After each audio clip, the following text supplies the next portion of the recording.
ఈ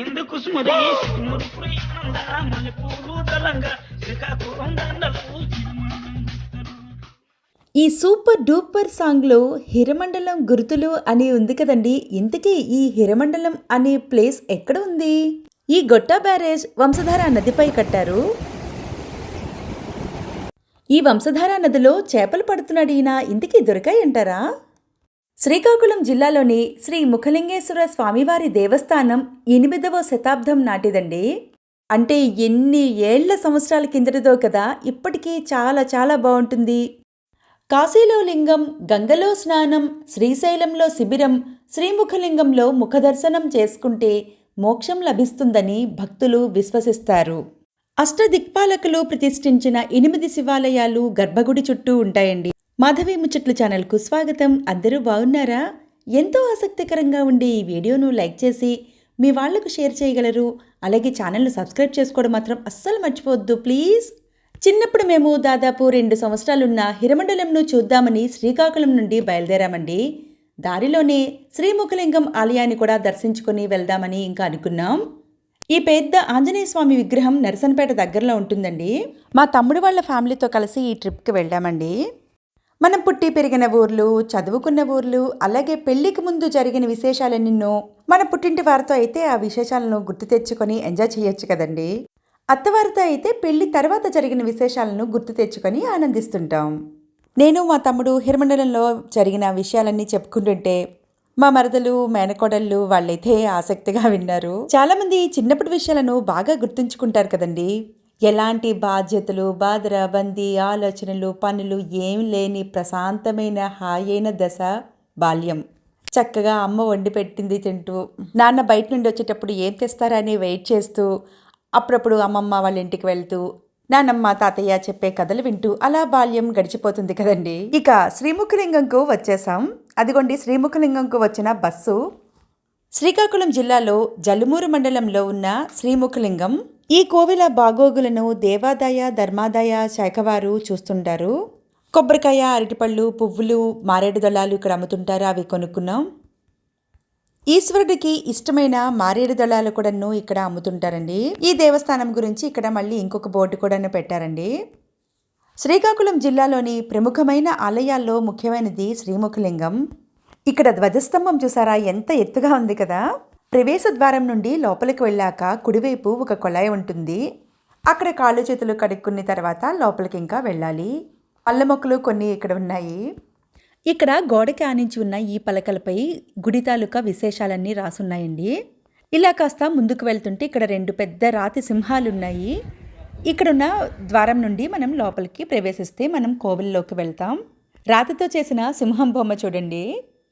ఈ శ్రీముఖలింగం ఆలయానికి చాలా గొప్ప చరిత్ర ఉందండి. అదేంటనేది మనం అలా ముందుకు వెళ్తుండి చెప్పుకుందాం. ప్రధాన ద్వారం నుండి లోపలికి వచ్చాక ఎడంవైపు ఇలా చిన్న చిన్న టెంపుల్స్ ఉంటాయండి. మొత్తం కోవిల చుట్టూ ఉంటాయి. ఇదేమో మధ్యలోని ప్రధాన ఆలయం.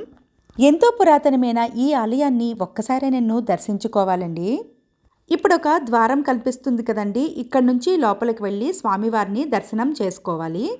దర్శనం చేసుకున్న తర్వాత ఇక్కడ ఉండే పూజారులు ఇక్కడి స్థల పురాణాన్ని చెప్తుంటారు కూడా విందాం. స్వామివారు స్వయంభూ తానంతర తాను పుట్టాడు. ఇక్కడ శివుడు ఉద్భవించడానికి కారణం ఏమిటంటే ద్వాపర యుగంలో ఇదంతా కూడా పెద్ద అరణ్య ప్రాంతం. ఈ అరణ్యం పేరు గోవిందారణ్యం అని పేరు. కాశీ ఆనందవనము. ఈ గోవిందవనములో వామదేవుడనే మహర్షి నారాయణ అనే యజ్ఞాన్ని లోక కళ్యాణార్థమై ఒక యజ్ఞం ప్రారంభించాడు. ఆ యజ్ఞానికి సమస్తమైన దేవతలు కూడా ఆహ్వానపరిచారు. మనలో 4 వర్ణాలు ఉన్నాయి. బ్రాహ్మణ, క్షత్రియ, వైష్ణవ, శూద్ర అనే 4 తెగల వారు ఉన్నారు. దేవతలు కూడా 7 వాళ్ళెవరు? గరుడ, గంధర్వ, కిన్నర, కింపురుత, యక్ష, సిద్ధ, తాత్యాలను 7 తెగల వారు ఉన్నారు. వాళ్ళందరికీ ఆహ్వానపరిచాడు. వాళ్ళందరూ కూడా వచ్చారు. ప్రభు, మమ్మల్ని పిలవడానికి కారణం ఏమిటని అడిగారు. నేను నారాయణ అనే యజ్ఞాన్ని చేయబోతున్నాను. ఆ యజ్ఞం నుంచే మీ యొక్క సహాయకార్థం కావాలని కోరాడు. ఏమిటి ఆ సహాయం? పూర్వపుణ్య ప్రాంతానికి వెళ్ళి వామంతాలకు సంబంధించిన కట్టెల వీళ్ళందరికీ పంపించాడు. ఆనాటికి అరణ్యములు ఎవరైనా యజ్ఞాన్ని భంగం చేశారు కాబట్టి మీరు గంధర్వ రూపాలు వస్తాయి. ఈ భక్తుల దేవలోకాన్ని మీరు వెళ్తారని అభయానికి ఆ నారాయణ యజ్ఞాన్ని మానుకొని ఆ లోకానికి తాను వెళ్ళిపోయాడు. దేవతలంతా ఎవరి లోకానికి వెళ్ళిపోయారు. ఏ వామదేవుడి చేత చదించబడినటువంటి గంధర్వుడే కిరాతులుగా మారి అరణ్య మందున చిన్న పల్లె కుటేరాలు ఏర్పరచుకొని కందమూలాలు తెలుసు జీవనోపాధి వీళ్ళందరికీ కులపెద్దగా నాయకులుగా ఒక చక్రదేవుడైన కోయి రాజు ఉండేవాడు. ఆ రాజు ఈ అరణ్యంలో ఇద్దరు భార్యలతో వివాహం చేసుకున్నాడు. మొదటి క్షేత్రం దక్షిణ కాశీగా పేరుగాంచినది. అది కోయి క్షేత్రం కాదు, ఉత్తర కాశీగా పేరుగాంచినది. ఒకరికొక కుటుంబాలు ఒక దగ్గరంటూ లేవు.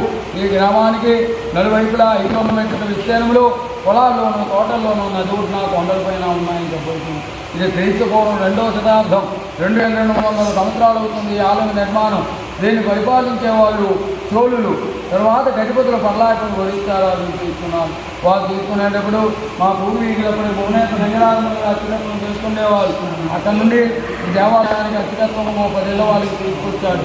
ఆ 10 ఏళ్ళ వాళ్ళు కూడా ఈనాటికి తరాలు పెట్టి కుటుంబాలు పెరిగాయి. 100 కుటుంబాలు అయ్యాయి. దినానికి ఒక్కొక్కరు ఈ రోజు ఆయన ప్రధాన ఉత్సవుడు 70 మీరు ఏమిచ్చుకునే మీ గోత్నామాలతో భోగరాగాలు చేస్తూ 8 లింగాలకి నైవేద్యాలు పెట్టుకుంటూ కుటుంబాలు ఆశ్రయించుకొని 20 ఏళ్ళ వాళ్ళు ఉంటా.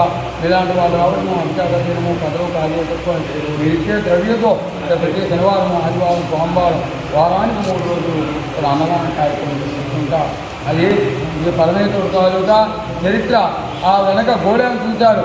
అది 500 సంవత్సరాల గోళం పెట్టి ఇది వాస్తవంగా జరిగే ఘటన. ఈ గ్రామంలో ఒక కుమ్మరవాడు ఉండేవాడు.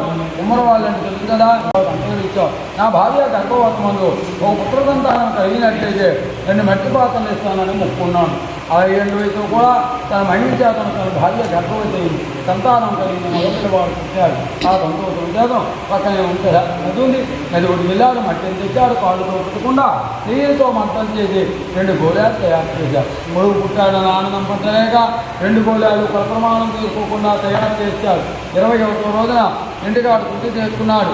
భార్యాభర్తల పిల్లవానికి చుట్టాలు బంధువులు సమేతముగా గోళాలు పట్టేసుకొని వచ్చారు. అన్ని ద్వారాలు దాటే కానీ ఆ గర్భాళి ద్వారం మాత్రం రావట్లేదు. గోళాన్ని పెద్ద ద్వారం మొదలైపోయింది. బలవంతంగా పనివారి చేతాన్ని ఎక్కించారు. ఒకటి భిన్నమైపోయింది. కొన్ని 2వ గోళం ఉంది. అయ్యో తెలియకోతలతో చేశాడు. 62 వయసులో నాకు సంతానం ఏ విధంగా ఇచ్చావు? ఇచ్చిన సంతానం తీసుకున్నాను, ఇచ్చిన గోళాలను తీసుకోలేదు. ఈ పిల్లవాడికి ఎందుకన్నాడు. గోళంలో పిల్లవాడు కోపం చేత నుంచి వెళ్ళిపోయాడు. పూజారు కూడా రాత్రి అనేది అవగానే తలుపు వేసి నుంచి వెళ్ళిపోయాడు. అలా సమయంలో కుమ్మరవాడు భక్తిని మెచ్చుకొని మేఘాలతో వర్షాలు పడితే గర్జన మెరుపులు ఎలాంటి మెరుగుతాయో అలాంటి గర్జనతో మెరుపులతో వెనక భాగం తెలుసుకున్నాడు. మట్టి గోళాన్ని రాతి గోళంగా మార్చుకున్నాడు. మరోనాడు పూజారు తలుపులు తెరవగానే గోళం పిల్లవాడు వెనుక బాగున్నారు. పిల్లవాడు జామంగా నిద్రపోతున్నాడు. కుమ్మన్నాగని కోరు పెడితే కుమ్మన్నాగని వచ్చాడు. కుమారుడికి తీసుకొని దాన్ని ఎంపుగా అప్పట్లో 500 లీటర్ల పాలు పోసి ఈశ్వరుడికి ఆలాభిషేకం చేయించారు. ఇప్పుడు కూడా సంతానం లేని స్త్రీలు కానీ వివాహం కాని వాళ్ళు కానీ ఇంద్రోత్సవంతో పెళ్లి కాని వాళ్ళు కానీ ఆరోగ్య పరిస్థితి బాగులేని వాళ్ళు కానీ ఆ గోళాన్ని ముట్టుకుంటే తప్పగా మన మనసులో ఎటువంటి వ్యర్థమైన కోరు కూడా జాగ్రత్తం అవుతుంది. ముఖ్యంగా సంతానం లేని స్త్రీలు ముట్టుకుంటే సంతానం కలుగుతుందని కూడా శాస్త్రాలు సూచిస్తున్నారు. ఇది ఇక్కడ విశిష్టత. ఈ చరిత్ర ఎవరు వింటారో అంతమంది కైవల్య ప్రాప్తి అవుతుందని కుమారస్వామి వారి రహస్య మహామంత్రులు చెప్తూ శాంతి పురాణంలో జరిగింది. ఇది ఇక్కడ విశిష్టత.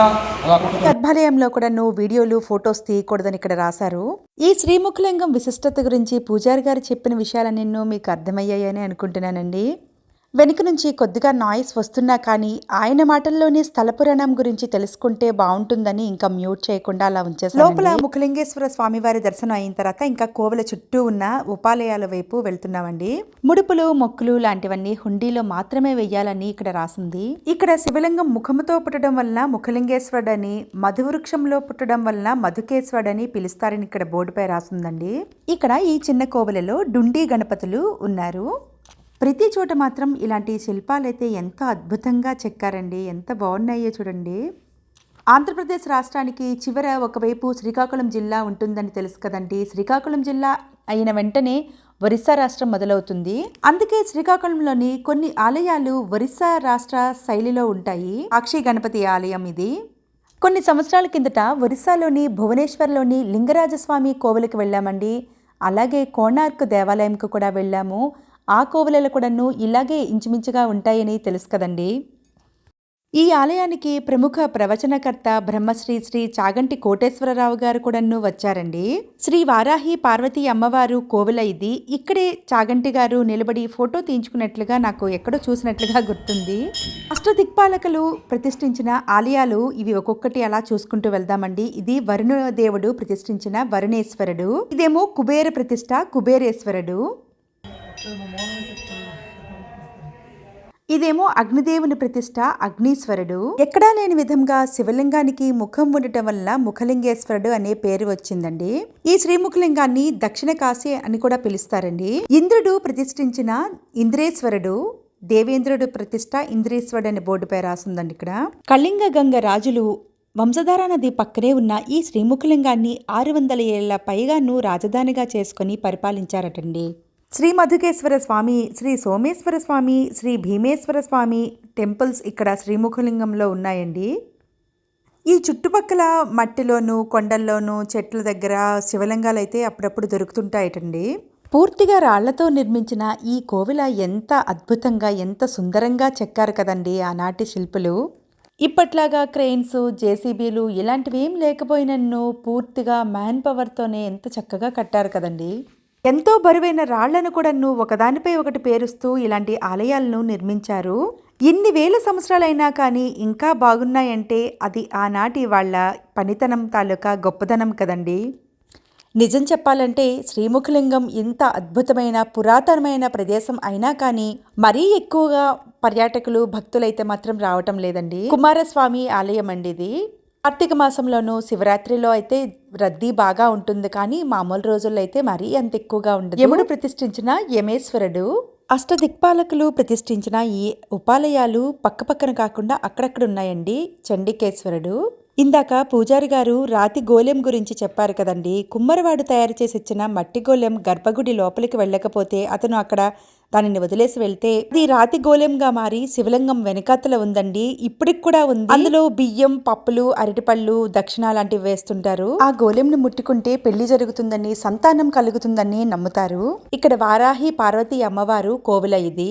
గర్భాలయంలో ముఖలింగేశ్వరుడు ఉండగా ఓవైపు వారాహి పార్వతి అమ్మవారు, మరోవైపు కుమారస్వామి, మరోవైపు సాక్షి గణపతి, డుండి గణపతులు ఆలయాలు ఉన్నాయండి. ఇక్కడ చక్కగా దర్శనం జరిగిన తర్వాత కూర్మ గ్రామంకు బయలుదేరామండి. ఈ కాలంలో కూడా కరెంటు, ఇంటర్నెట్, మొబైల్స్ వాడని ఈ కూర్మ గ్రామం వీడియోను ఆల్రెడీ అప్లోడ్ చేశానండి. వీడియో లింక్ డిస్క్రిప్షన్ బాక్స్ లో ఇస్తాను, తప్పకుండా చూడగలరు. ఇక ఎన్నాళ్ళ నుండో వేచి చూస్తున్న హిరమండలం వైపు ఇంకా బయలుదేరామండి. హిరమండలంలోని వంశధార ఇరిగేషన్ డిపార్ట్మెంట్ లో మా నాన్నగారు పనిచేసేవారు. అక్కడ ఉన్న 2 సంవత్సరాల్లోనే దగ్గరగా 3 ఇళ్ళు మారాము. ఇంటి వెనకతలే చిన్న కొండ ఉండేదండి. ఇంకా స్కూల్ నుండి వచ్చిన తర్వాత భోజనం చేసి కొండపైకి ఎక్కుతుండే వాళ్ళమండి. కొద్దిగా బియ్యం, పప్పు తీసుకువెళ్ళి అన్నం, పప్పు అవన్నీ వండుదామని ట్రై చేసేవాళ్ళం. పప్పు అంటే పెసరపప్పు కూడా కాదండి, కందిపప్పు ఏకంగా తీసుకువెళ్లే వాళ్ళం. అక్కడున్న కర్ర పుల్లలను వెలిగించి వాటిని వండటానికంటూ ట్రై చేసేవాళ్ళం. అవి ఎప్పటికి ఉడుకుతాయండి. ఈ లోపలేమో అమ్మ వాళ్ళు పిలిచేవారు. సో మళ్ళీ కొండ నుండి కిందకి దిగి వచ్చేసేవాళ్ళం. సాయంత్రం అయితే నేలబండ, కరెంట్ పాస్, కళ్ళకి గంతలు కట్టుకునే ఆట, ముట్టుకున్న ఆట, ఇలాంటి రకరకాల ఆటలు ఆడుకునే వాళ్ళమండి. కానీ ఈ ఆటలన్నీ ఆడాలంటే ముందు ఎవరో ఒకళ్ళు స్టార్ట్ చేయాలి కదండి. అందుకని పంటలు వేసుకునే వాళ్ళం. పంటలు వేసుకునే పద్ధతి మీకు అందరికీ తెలుసు కదండి. గోళీకాయలు ఆడుకోవడం, ఆ గోళీ పిక్కల్ని బోల్డ్ అని కలెక్ట్ చేసుకోవడం, 7 పెంకుల ఆట ఆడేవాళ్ళం. వేసవికాలం వస్తే చింతపండు వలిస్తే బోల్డ్ అని చింతగింజలు వస్తాయి కదండి, వాటితో చింతపిక్కలాట, 5 రాళ్ల ఆట, వైకుంఠపాళి, క్యారమ్స్ ఇలాంటి ఆటలన్నీ ఆడేవాళ్ళమండి. ఇలా అప్పటి విషయాలన్నీ చెప్పుకుంటూ ఉంటుండగా ఇదిగోండి బ్రిడ్జ్ దగ్గరికి వచ్చేసాం. ఇక్కడ బోర్డుల పైన శ్రీముఖలింగం, కూర్మ గ్రామం ఎలా వెళ్లాలనే డైరెక్షన్స్ ఉన్నాయి. ఇదిగోండి ఇది వంశధార నది. మా చిన్నప్పుడైతే శ్రీకాకుళం నుండి హిరమండలం వెళ్ళేటప్పుడు వేరే రూట్ నుండి వచ్చేవాళ్ళం. ఈసారి ఇది రివర్స్ నుండి వెళ్తున్నాం ఇటువైపు. కానీ ఎన్నో సంవత్సరాల తర్వాత హిరమండలం వచ్చినందుకు చాలా హ్యాపీగా అనిపించిందండి. ఇది గొట్ట బ్యారేజ్. ఇక్కడ బోర్డు పైన ఈ ప్రాజెక్ట్ తాలూకా డీటెయిల్స్ అన్నీ ఉన్నాయండి. పరవళ్ళు తొక్కుతున్న ఈ వాటర్ సౌండ్ ని వినండి. ఈ వంశధార నది ఒరిస్సాలోని కలహందీ డిస్ట్రిక్ట్, రాయగడ డిస్ట్రిక్ట్ నుండి వస్తుందండి. 254 కిలోమీటర్లు ప్రయాణించి ఆంధ్రప్రదేశ్ రాష్ట్రంలో శ్రీకాకుళం జిల్లాలోని కళింగపట్నం దగ్గర బంగాళాఖాతంలో కలుస్తుందండి. ఈ గొట్ట బ్యారేజ్ దగ్గర కొందరు వచ్చి చేపలను పడుతుంటారు. గట్టు మీద నిలబడి గాలం వేస్తున్నారు, కొందరు నీటిలో దిగి చేపలు పడుతున్నారు. గట్టు మీద నిలబడి గాలం వేస్తే చేపలు దొరికితే అవి తీసి సంచిలో వేసుకుంటున్నారు. ఈ వంశధార నదిలోకి మహేంద్ర తనయ అనే ఇంకో నది వచ్చి చేరుతుంది. మీకు దగ్గరలో ఉన్న నది పేరు ఏంటండి? మీరు కూడా ఇలా చేపలను పట్టడం ఎప్పుడైనా ట్రై చేశారా? అంటే ఇలా వల వేసి కాదు, గేలం వేసి. వంశధార నదిని చూసిన తర్వాత ఇంకా ఊర్లోకి బయలుదేరామండి. అప్పుడు మేము ఉన్న ఇల్లు చూద్దామంటే రిజర్వాయర్ కట్టడం వలన అక్కడ ఇళ్ళనన్నింటినూ పడగొట్టేశారట. ఆ ఇల్లు ఉండుంటే చూసుందాం కదా, అయ్యో మిస్ అయిపోయామా అనేసి బాధపడ్డాం. కానీ ఏం చేస్తాం, ఏ విషయాన్ని బుర్రపెట్టి ఆలోచించకుండా గుడ్డిగా ఫాలో అయిపోయే వాళ్ళని గొర్రె మందా అని ఎందుకంటారండి? అక్కడ దూరంగా కనిపిస్తుంది రిజర్వాయర్. ఇక్కడ ఈ ఏరియాలో ఉండే ఇళ్ళన్నింటిని మొత్తం పడగొట్టేసి ఇక్కడ రిజర్వాయర్ కట్టారటండి. హిరమండలం అయితే ఇప్పుడు బాగా మారిందండి, కొత్త బిల్డింగ్స్ వచ్చాయి. ఇక్కడ శివాలయం ఉంది. అప్పట్లో మేమున్నప్పుడు దమయంతి టాకీస్, వరలక్ష్మి టాకీస్ అని 2 సినిమా థియేటర్లు ఉండేవండి. మాతో పాటు వెనక సీట్లో కూర్చున్న చిన్న మేనకోడలు తరుణిక ఫ్రంట్ సీట్కి వెళ్ళి మా తమ్ముడు ఒడిలో సెటిల్ అయిపోయింది. ఇంకా శ్రీకాకుళంలో ఉదయం 6 గంటలకు బయలుదేరామండి. శ్రీముఖలింగం, కూర్మ గ్రామం, ఈ హిరమండలం ఇవన్నీ చూసుకుని మళ్ళీ 3 గంటలప్పుడు వెనక్కి వెళ్ళిపోతున్నాం శ్రీకాకుళంలో ఇంటికి. మా చిన్నప్పుడు హిరమండలం నుండి శ్రీకాకుళం మా నాన్నగారికి ట్రాన్స్ఫర్ అయిపోయి వెళ్ళిపోయే ముందు మా ఫ్రెండ్స్ కొన్ని గిఫ్ట్స్ ఇచ్చారండి. ఓ రోజు నా గాజు అడిగారండి, ఎందుకంటే మామూలుగా అన్నారు. తర్వాత నా సైజులో ఉన్న గ్రీన్ కలర్ గాజులు, ఎల్లో కలర్ రిబ్బన్లు, హెయిర్ క్లిప్స్ ఇవన్నీ ఇచ్చారండి. నాకైతే ఆశ్చర్యంగా అనిపించిందండి, సర్ప్రైజింగ్గా భలే ఇచ్చారు వీళ్ళు అని. మా ఫ్రెండ్స్ అందరు నన్ను ఇంటికి పిలవమని మా అమ్మగారు చెప్పి బోల్డెన్ని స్నాక్స్ చేసి పెట్టారు. జీవితంలో మన వాళ్ళతో పాటు ఫ్రెండ్స్ కూడా చాలా ముఖ్యం కదండి. మంచైనా చెడైనా వెంటనే వాళ్ళతో షేర్ చేసుకోగలిగే బెస్ట్ ఫ్రెండ్స్ ఉండటం అంటే మాత్రం ఈ రోజుల్లో అదృష్టం కిందే లెక్క కదండి. ముస్తఫా ముస్తఫా డోంట్ వరీ ముస్తఫా పాట గుర్తొస్తుందండి. మీకు ఎంతమంది బెస్ట్ ఫ్రెండ్స్ ఉన్నారండి? ఈ ఏరియాలోని ఒక స్వీట్ షాప్ ఉండేదండి. అక్కడ చంద్రవంకలు అని చేసేవారు. నెలవంక షేప్ లో ఉండేవి, బాదుషా టేస్ట్ లో ఉండేవి, చాలా బాగుండేవండి. హిరమండలో అయితే చాలా చాలా స్వీట్ మెమరీస్ అయితే ఉన్నాయండి. అవన్నీ చెప్పడానికి ఈ వీడియో అయితే సరిపోదండి, ఇంకా చాలా లెంగ్తీ అయిపోతుంది. ఇంకొక హ్యాపీ న్యూస్ ఏంటంటేనండి, ఈ మధ్యన హిరమండలో చదువుకున్న ఫ్రెండ్స్ అందరితో కలిపి ఒక వాట్సాప్ గ్రూప్ క్రియేట్ చేశారండి. నా నెంబర్ కూడా యాడ్ చేశారు. వాళ్ళందరూ మన ఛానల్లోని వీడియోస్ చూసి చాలా సపోర్ట్ చేస్తున్నారండి. వాళ్ళందరికీ ఈ వీడియో ద్వారా మళ్ళీ థ్యాంక్స్ చెప్తున్నాను. చాలా సంవత్సరాల తర్వాత వచ్చిన ఈ హిరమండలంలోని ప్రతి ప్రదేశం ఎంతో మారిపోయేసరికి చాలా ఆశ్చర్యంగా, సరదాగా అనిపించింది. మనం చిన్నప్పుడు పుట్టి పెరిగిన ఊర్లకు వెళ్ళడం అంటే చాలా హ్యాపీగా ఉంటుంది కదండి. శ్రీముఖలింగం హిరమండలం ఉన్న ఈ వీడియో మీకు నచ్చిందని అనుకుంటున్నానండి. మరిన్ని ఇంట్రెస్టింగ్ వీడియోస్ కోసం మన మాధవి ముచ్చట్లు ఛానల్ను సబ్స్క్రైబ్ చేసుకుని పక్కనే ఉన్న బెల్ ఐకాన్ ను ప్రెస్ చేయండి. నేను కొత్త వీడియో అప్లోడ్ చేయగానే మీకు నోటిఫికేషన్ వస్తుంది. అలాగే వీడియోస్ ను లైక్ చేసి మీ వాళ్ళకు షేర్ చేయగలరు. మీ సపోర్ట్ ఎప్పుడు మన ఛానల్ కి ఉంటుందని ఆశిస్తున్నానండి. మీరందరూ ఎప్పుడు బాగుండాలి.